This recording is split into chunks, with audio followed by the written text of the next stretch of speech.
Welcome to Chirala local channel. Bahujan Samaj party ఆధ్వర్యంలో చీరాల అంబేద్కర్ భవన్ లో BC కుల జనగణన అంశంపై బీసీ రౌండ్ టేబుల్ సమావేశం నిర్వహించారు. ఈ కార్యక్రమంలో బహుజన సమాజ్ పార్టీ నాయకులు, బీసీ కులాల ప్రతినిధులు పాల్గొన్నారు. కేంద్ర ప్రభుత్వం జాతీయ స్థాయిలో కుల గణన నిర్వహించి బీసీలకు జనాభాను బట్టి పార్లమెంట్, అసెంబ్లీలలో సీట్లు కేటాయించాలని, అలానే రాష్ట్ర ప్రభుత్వం రాష్ట్ర స్థాయిలో కులగణన నిర్వహించి స్థానిక సంస్థల్లో నామినేటెడ్ పోస్టుల్లో బీసీలకు రిజర్వేషన్ కల్పించాలని పలువురు వక్తలు ప్రసంగించారు. అంతేకాకుండా కేంద్ర రాష్ట్ర ప్రభుత్వాలు విద్యా ఉద్యోగాల్లో బీసీ జనాభాను బట్టి కోటాలను నిర్ణయించి బీసీలకు ప్రమోషన్లలో రిజర్వేషన్లు కల్పించాలని, రాష్ట్ర ప్రభుత్వం బీసీలకు ఇచ్చిన హామీ మేరకు రాష్ట్రంలో బీసీ రక్షణ చట్టాన్ని వెంటనే తీసుకురావాలని పలువురు కోరారు. చట్టసభలో బీసీలకు రిజర్వేషన్లు అందని ద్రాక్ష పండులా మిగిలిపోయాయని ఒకరిద్దరు బీసీ నాయకులు చట్టసభల్లోకి వెళ్తే బీసీలందరికీ న్యాయం జరుగుతుందా అని ప్రశ్నించారు. బీసీ కులాల జనాభా గణాంకాలు జరిగితే రాజకీయ ప్రాధాన్యత లభిస్తుందని తెలిపారు.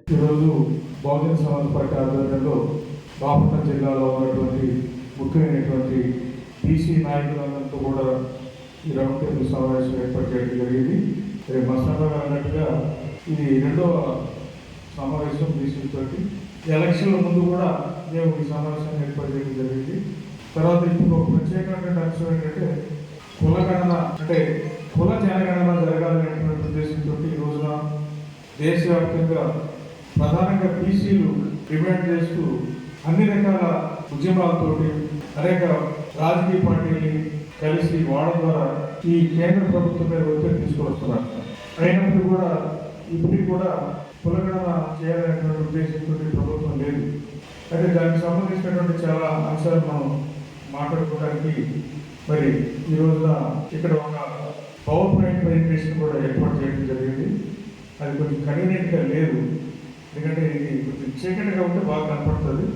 అయినప్పటికీ కూడా మరి దీన్ని నిర్వహించడానికి మన ముందుకు వచ్చినటువంటి బహుజన సమాజ్ పార్టీ రాష్ట్ర అధికార ప్రతినిధి ఎల్ వందన్ కుమార్ గారు, మరి దీని గురించి చిన్న పరిచయం. ఈయన గ్రూప్ 1 ఆఫీసర్గా ఈ స్టేట్లో మొట్టమొదటిగా మున్సిపల్ కమిషనర్గా ఉద్యోగం ప్రారంభమై మరి స్టేట్ ఆఫీసర్గా మున్సిపల్ అడ్మినిస్ట్రేషన్లో డైరెక్టర్గా పనిచేసి, అలాగనే జిహెచ్ఎంసీ అండ్ హైదరాబాద్ కార్పొరేషన్కి అడిషనల్ కమిషనర్ కూడా పనిచేసి, ఆ తర్వాత రిటైర్డ్ అయిన తర్వాత బహుజన సమాజ్ పార్టీలో పనిచేస్తూ ఉన్నారు. ఇంతకు ముందు కూడా కాన్షామ్ గారు ఈ రాష్ట్రంలోకి వచ్చి పనిచేసినప్పుడు రాయంతో పాటు పనిచేసి బహుజన సమాజ్ పార్టీకి సంబంధించినటువంటి ఉద్యోగ సంఘం అయినటువంటి బాంబ్స్ of backward and minorities communities employees federation అనే సంస్థకి మరి ఆయన ఈ రాష్ట్రంలో మరి ఆయన ఫౌండర్ అయిన కాన్షామ్ గారు స్పీకింగ్ ఆయన. కాబట్టి ఆయన ఎన్నో కొన్ని వేల పవర్ పాయింట్ ప్రెజెంటేషన్ తోటి ఈ రాష్ట్రంలో ఈ బహుజన ఉద్యమాన్ని ముందుకు తీసుకెళ్లడంలో, కార్యకర్తని నాయకులు ఎడ్యుకేట్ చేయడంలో ఆయన చాలా ముందున్నాడు. మరి ఆయన ఇప్పుడు మీకు పవర్ పాయింట్ ప్రెజెంటేషన్ మరి ఏర్పాటు చేయడం జరుగుతుంది. 30 గంట ఒక ఉండొచ్చు గంట లోపల. దానికి మీరు అందరూ కూడా కొంచెం అటువైపు చూస్తే బాగుందని చెప్పేసి అనుకుంటున్నాను. నెక్స్ట్ మరి ఇంకొక చిన్న బుక్లెట్ మీకు సప్లై చేస్తాం. ఇది 2 కుల చక్రాల కింద జరుగుతున్న ఏపీ రాజకీయ రోగానికి విరుగుడు కులగణంతో మొదలు అనేటువంటి ఒక టైటిల్ తోటి మరి దీన్ని తయారు చేసినటువంటి ఆయన మరి డాక్టర్ జె పూర్ణచంద్ర గారు, IPS retired DGP, Bahujan Samaj party రాష్ట్ర కోఆర్డినేటర్గా ఉన్నారు. మరి చాలా మందికి మీకు తెలిసిన ఆయనే. ఆయన కూడా ఉన్నటువంటి ఫోటోలో ఉన్నటువంటి ఆయన బిలాంగ్స్ టు బీసీ కుమ్మరి కమ్యూనిటీకి సంబంధించినట్టు ఆయన డీజీ పోస్ట్లో రిటైర్ అయిన తర్వాత తెలంగాణ నుంచి ఆయన ఈ రాష్ట్రంలో ఏలూరు జిల్లాకు సంబంధించిన ఆయన రిటైర్ అయిన తర్వాత బహుజన సమాజ్ పార్టీలో వచ్చి జాయిన్ అయ్యి బహుజన సమాజ్ పార్టీని ముందుకు తీసుకెళ్ళడానికి ఆయన రాష్ట్ర కోఆర్డినేటర్గా ముందుకు వెళ్తూ ఉన్నాడు. ఆయన తయారు చేసినటువంటి ఇది ఎమ్మెల్యేల కులగణన అనేటువంటి ప్రధానమైన దీనిలో ఉంటుంది.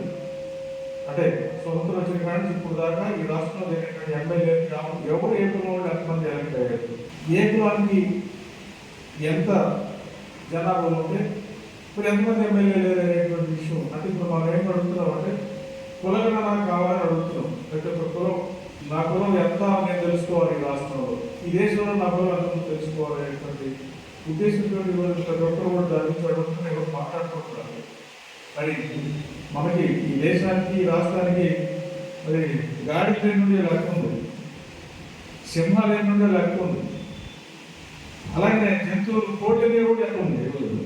అంటే జంతువులుగా కూడా లెక్క చేసేటువంటి పరిస్థితులు మా కులాలకి మా కులం ఎక్కువ మంది ఉండవు చెప్పమంటే చెప్పగల రేటు నాకు అసలు అర్థం కాదు. దానికి చాలా రాజకీయ మాత్రాలు ఉన్నాయి. సో దాని గురించి కూడా ఇప్పుడు గవర్నమెంట్ ప్రెజెంటేషన్లో దీనిలో చరిత్రలో మీకు తెలుస్తుంది. దీంతో పాటు ఇంకొక చిన్న కరపత్రం కూడా మీకు ఇస్తాం. ఈ బహుజన సమాజ్ పార్టీ బీసీలకు ఏం చేసింది, అదే బీజేపీ ఏం చేసింది, కాంగ్రెస్ ఏం చేసిన విషయం కూడా చిన్న కరపత్రంతో కూడా మీ అందరికి డిస్ట్రిబ్యూట్ చేస్తాం.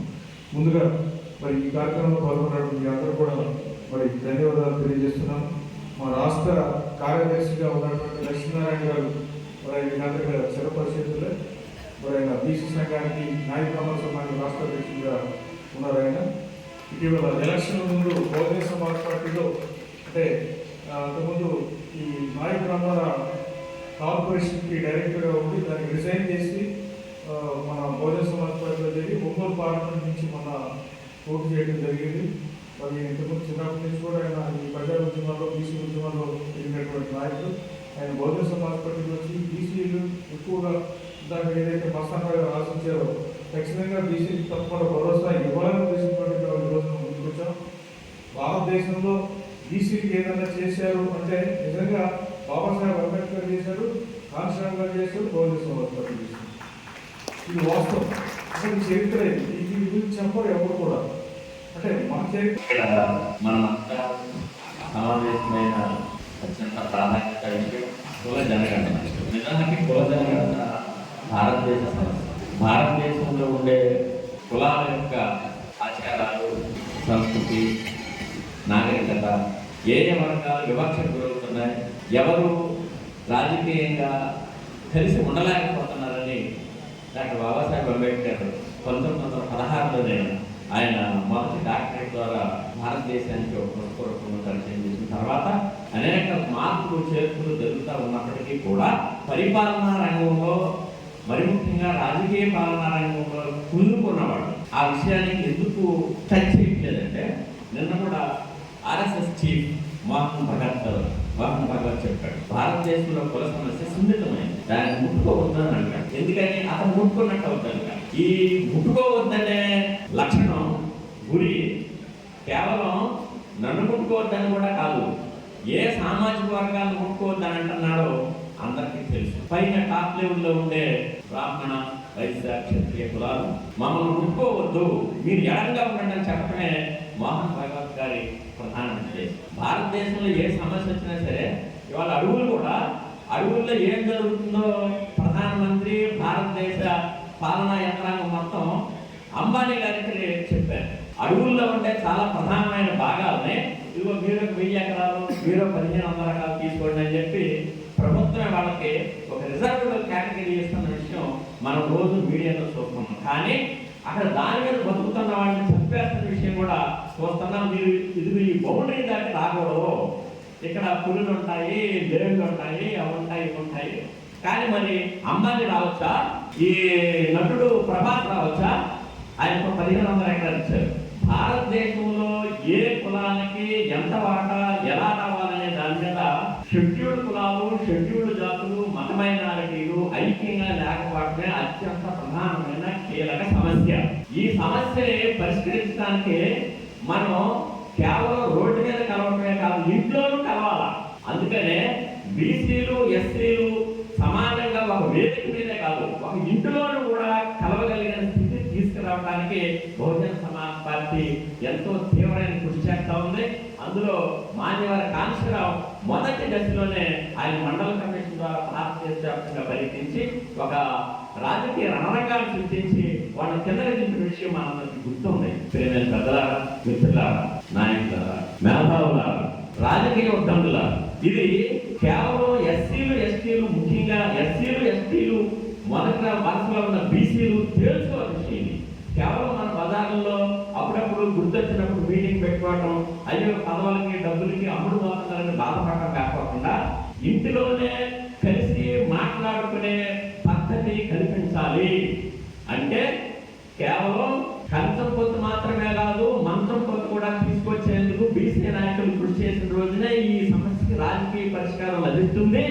అది తద్వారా ఓటుకి వర్తిస్తుందనే విషయాన్ని గుర్తించాలని, దానికి ఇక్కడ ఉన్న వాళ్ళంతా మానసికంగా సిద్ధపడటానికి కావాల్సిన ఆనవాయితీని, సంస్కృతిని సృష్టించుకోవాలని ఆలోచించాలని మీ అందరికీ నేను విజ్ఞప్తి చేస్తూ జై భీమ్, జై భారత్. ఈ రౌండ్ టేబుల్ సమావేశంలో బీఎస్పీ నాయకులు Paranjyothi, K Mark, G Ravikumar, BC కులాల నాయకులు సిహెచ్ మస్తాన్ రావు, వల్లెపు బాలంకమరావు, ఊటుకూరి వెంకటేశ్వర్లు, కుంచాల పుల్లయ్య, ధరణికోట లక్ష్మీనారాయణ, మండా సత్యనారాయణ, పలువురు బీసీ ప్రతినిధులు పాల్గొన్నారు.